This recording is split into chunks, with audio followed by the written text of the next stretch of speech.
जय जय जय भीम। जय भीम जय भीम। आप सभी को सावित्रीबाई फुले जयंती पर बहुत बहुत बधाई। आदरणीय मंच और यहाँ बैठे सभी मेरे बड़े आदरणीय, आप सबको मेरा प्रणाम। मैं मानसी सांकला जयपुर से। वैसे तो सब ने बता ही दिया है सावित्रीबाई को, किसी शब्दों में या कोई वर्डिंग में हम उन्हें नहीं बता सकते कि वो क्या शख्सियत रही होगी। मैं तो सिर्फ उनके बारे में एक ही नाम जानती हूँ, उनका क्रांतिवीर भी शायद उनका नाम हुआ करता था, तो उन्हें क्रांतिवीर के नाम से भी क्रांति ज्योति लाने वाली सावित्रीबाई फुले को हम जानते हैं।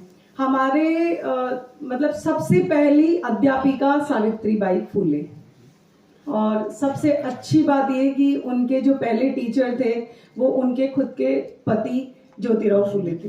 ये सबसे बड़ी बात है, बहुत बड़ा मैसेज है अगर आप सब सोचे तो। और दुर्भाग्य लग रहा है मुझे लगा कि राजस्थान में जयपुर में ही महिलाओं की संख्या कम होती है, लेकिन दिल्ली से कम नहीं होती है। दिल्ली से कम नहीं होती है, क्योंकि रिसेंटली हमने भी एक प्रोग्राम किया था, उसमें महिलाएं जैसे कि निर्वाण साहब वहाँ रहे और भी काफी लोग वहाँ रहे होंगे, उन्होंने सबने देखा होगा इतनी कम तो नहीं थी कि महिलाएं दिख ही नहीं रही हैं। तो ये दुर्भाग्य की बात है। आप लोगों को बुरा लगे तो मैं उसके लिए खेद भी नहीं प्रस्तुत करूंगी, क्योंकि आपके सबके पास महिलाएं हैं, तो कम से कम जोड़े से भी आते ना तो भी महिलाओं की संख्या बहुत ज्यादा होती है।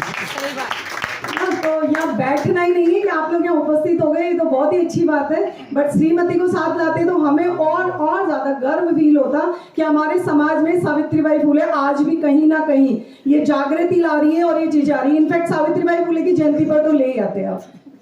एनीवे, नेक्स्ट टाइम ध्यान रखिएगा। और छोटे बच्चे, जैसा कि अभी कहा लास्ट वक्ता जो बोलकर गई है, मैं अप्रिशिएट करती हूँ, स्टूडेंट है और ये बहुत ही अच्छी बात है। स्टूडेंट होके उन्हें इतना पता है और इतना जज्बा है। जो बच्चे होंगे उनको भी नहीं पता होगा कि सावित्रीबाई फुले कौन थी या बाबा साहब कौन थे, ज्योतिराव फुले कौन था। तो ये भी बहुत ही अच्छा टॉपिक उन्होंने रखा है, तो इसे ध्यान रखें। नेक्स्ट ईयर जब भी हम ये प्रोग्राम ऑर्गेनाइज करते हैं या बैठते हैं साथ में, तो प्लीज कोशिश कीजिएगा कि अपने अपने बच्चों को लेकर आए।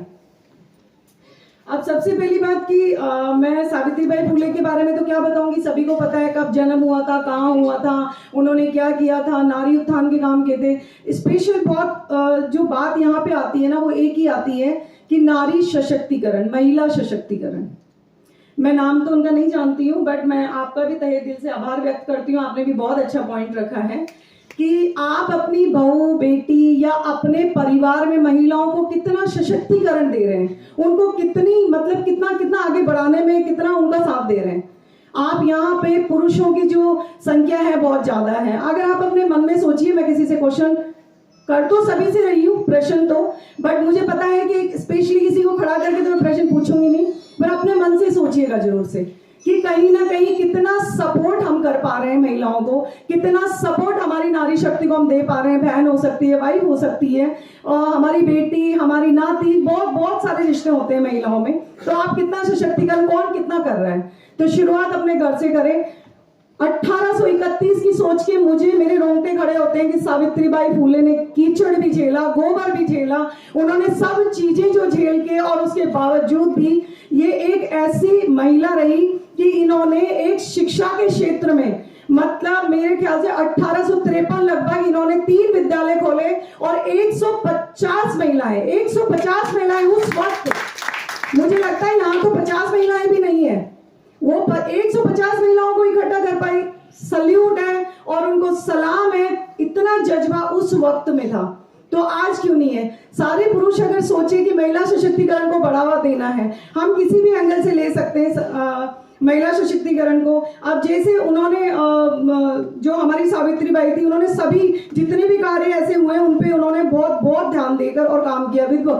विधवा विवाह, बालिका शिक्षा, बाल विवाह, छुआछूत, सती प्रथा, वो तो खुद बालिका थी तो उनका विवाह हो गया 9 साल में, जैसा भाई साहब ने भी कहा। एक बहुत अच्छी बात और थी, जब मैंने उनको पढ़ा बहुत गौर से, तो उन्होंने जो छुआछूत की जो एक कृति चलती थी उस टाइम, जो लोग पानी भी नहीं पीने देते थे या उनको बहुत हीन भावना से देखते थे, उन्होंने खुद ने अपने आंगन में कुआं खुदवाया और ऐसे लोगों को पानी भरने और लाने की उन्होंने कहा कि इस जाति से या इस लो लेवल के जो लोग हैं वो वहां से पानी पी सकते हैं, भर सकते हैं। ऐसी महिला जिन्होंने इतना सपोर्ट और इस तरीके का लोगों को ऊंचा उठाने का काम किया, वो सभी को तो बढ़ा रही थी।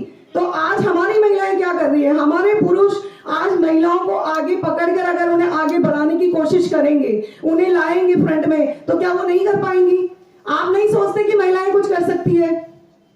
आप साइलेंट मत बैठिए, मेरे अगर आपने स्पीच सुनी है तो मैं सुनना चाहती हूँ, क्या आप सोचते हैं महिलाएं कुछ कर सकती है? कर सकती है ना? तो उसमें आप लोगों की सपोर्ट की आवश्यकता है। मेरे साथ मेरा बहुत सपोर्ट करते हैं, जैसा कि निर्वाण सामने कहा, ये 100% सत्य बात है। और आज अगर मैं यहाँ खड़ी हूँ तो मेरे ही साहब की वजह से खड़ी हूँ, वही मुझे आगे लेकर आते हैं हमेशा। मैं बैठ जाती हूँ, वो आगे लाते हैं। मेरे साथ कैलाश जी सागला और ऐसा पति जो ज्योतिराव फूले के रूप में आज ये, उनकी उपाधि तो मैं दे नहीं सकती, लेकिन हाँ ये है कि उनके जैसा कुछ काम वो कर रहे हैं। तो मैं ये उम्मीद करती हूँ कि आप भी अपनी जो महिलाएं हैं, अपनी जो बहनें हैं, अपनी जो भी रिश्ते में है, जो बोल्ड है, जो करना चाहती है, जिनके जज्बे हैं, तो प्लीज उन्हें आगे लाइए, उन्हें करने दीजिए, उनका हौसला बढ़ाइए, उन्हें बैक मत करिए, उन्हें टांग मत खींचिए। लोग क्या कहेंगे? लोग क्या कह सकते हैं? लोग तो यही कहेंगे बहुत बोलती है ये महिला। तो बोलेगी नहीं तो कैसे पता चलेगा महिलाओं का? बोलने दीजिए ना, क्यों चुप रहना चाहते हैं? और ये तो राजधानी है भाई, यहाँ तो महिलाओं की अलग ही गिनती होनी चाहिए। हम तो राजस्थान से आते हैं, कहते हैं राजस्थान तो बहुत मतलब पिछड़ा है, बहुत राजस्थान में तो ऐसे। मैं कहती हूँ हमारा राजस्थान कोई किसी से कम नहीं है आज। हमारे राजस्थान में महिलाएं आगे हैं आज, और बहुत है, बहुत। आज कोई भी प्रोग्राम होता है खूब बढ़ चढ़ के हिस्सा लेती हैं। तो इस दिल्ली में भी महिलाओं की संख्या बढ़ाएं, महिला सशक्तिकरण को आगे लाएं, राजनीति में, सामाजिक में, परिवार में उनको हक दीजिए ना। परिवार में भी छोटे छोटे काम करते हैं तो इसमें क्या शर्म की बात है? पुरुष प्रधान देश तो है ही, पर महिला को साथ खड़े रहेंगे तो इसमें आपको कोई शर्म नहीं आएगी, आपको बहुत प्राउड फील होगा।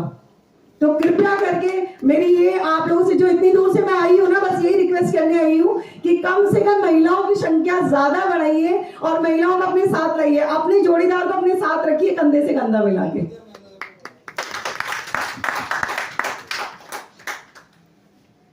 बस वैसे तो वक्त की बहुत कमी है, बोलना चाहेंगे तो महिलाएं चुप नहीं होती है, बहुत सारी बातें होती है महिलाओं की, पर फिर भी मैं तहे दिल से धन्यवाद प्रकट करूंगी। और नारी शक्ति को आगे लाएंगे तो आप लोगों का भी सम्मान होगा, और हमारे जो पिछड़े वर्ग के, जो पिछड़ा वर्ग है, जो गांवों तक लोग हैं, उन तक मैसेज पहुंच पाएगा। मेरी ऐसी तहे दिल से आप लोगों से गुजारिश है, प्लीज प्लीज इन सब महिलाओं का सशक्तिकरण बढ़ाएं, इनको आगे लाएं, हर क्षेत्र में इनको आगे लाने की कोशिश करें, ना कि पीछे ले जाने की।